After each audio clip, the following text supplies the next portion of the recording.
seul et vrai Dieu, venu racheter tous les hommes par son sacrifice. Sa grâce et sa paix soient avec vous.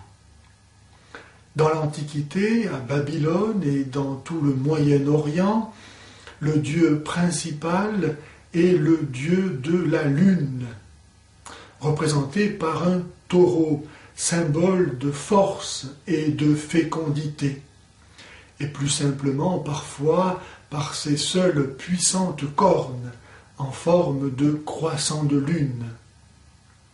C'est ainsi que l'on peut voir encore à Alep, en Syrie, le dieu Sin, ou Nanan, protecteur de Ur en Chaldée, symbolisé par des hampes surmontées du croissant lunaire.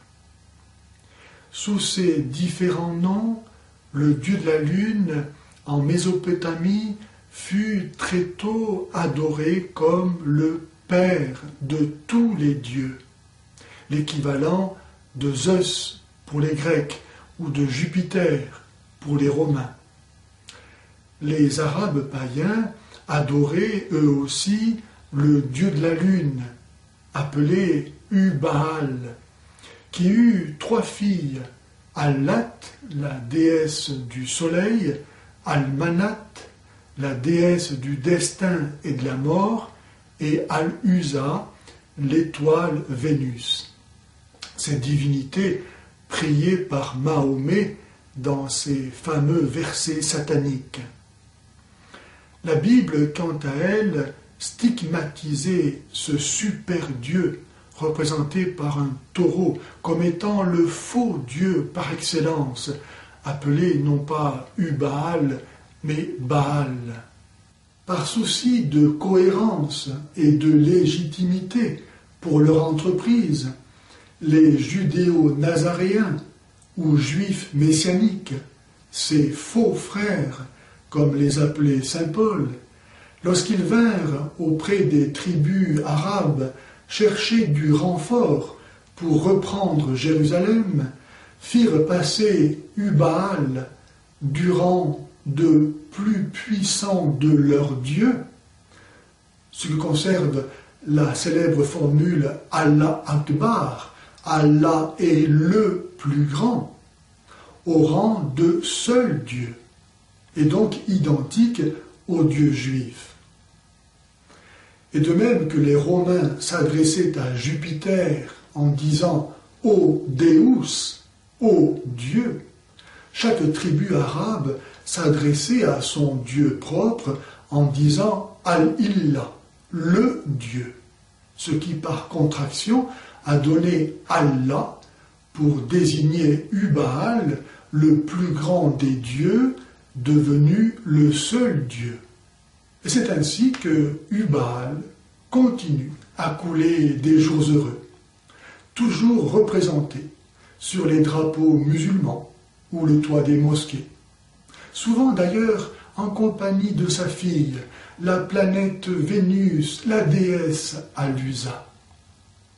Contrairement donc à ce que cherche à le faire croire l'islam, Allah n'est pas le Dieu biblique, même s'il est vrai qu'il n'y a qu'un seul Dieu.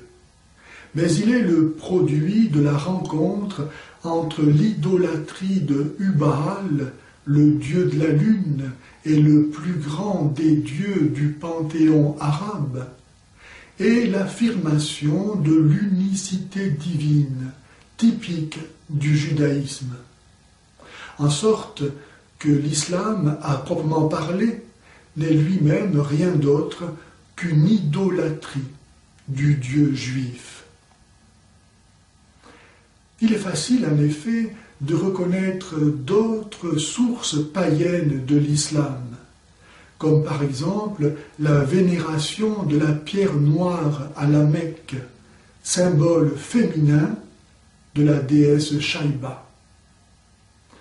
Ainsi que cela se pratique encore dans certaines autres religions et que le faisaient déjà leurs ancêtres arabes païens, aimant toucher la vulve de la déesse en gage de bénédiction.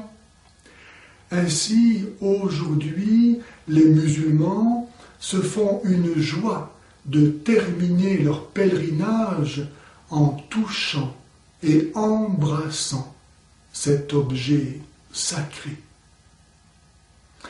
Bref, il n'est pas difficile de comprendre pourquoi l'islam, sous couvert de respect du caractère sacré de la religion, condamne comme blasphémateurs et souvent passibles de la peine de mort ceux qui osent réfléchir sérieusement au bien fondé de son discours officiel.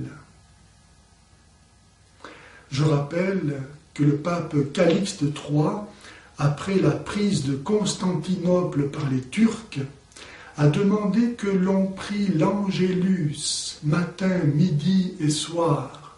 Cette prière qui nous rappelle les dogmes principaux de la révélation chrétienne refusée par l'islam, pour obtenir de Dieu la conversion des musulmans et la paix.